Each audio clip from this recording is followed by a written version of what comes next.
the Israelis could launch a military strike in the coming days and that they will likely do it without the support of the U.S. Reporters just asked President Trump about it at the White House minutes ago. Take a listen.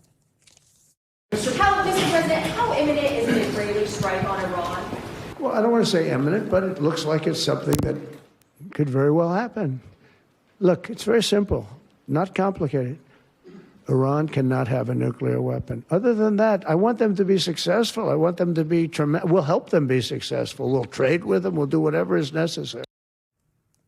NBC international correspondent Matt Bradley is in Tel Aviv. Matt, how is the United States preparing for this potential escalation in the region? Yeah, I mean, we heard about this last night, Allison. It sounds like the State Department is very worried that Iran will choose to retaliate not just or only against Israeli targets, but also against American targets in the region. That's why they've asked for all non-essential personnel to leave the Iraqi embassy in Baghdad. They've also asked for non-essential personnel and military families to leave Kuwait and Bahrain. So it looks as though there is some level of concern that we could see this in the next couple of days. That's the real issue here. That's the word we're getting from sources in Washington, D.C.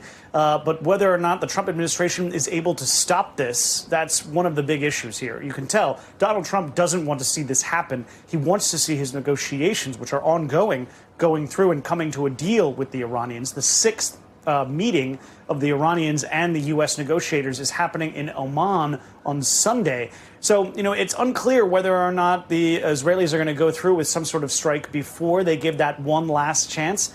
Some of the people that I've been speaking to here who have a lot of experience working in the Israeli intelligence establishment, they say it's really unlikely that Israel is going to do this without a green light from the U.S. But again, here's Donald Trump speaking about this issue in the Oval Office just a little while ago.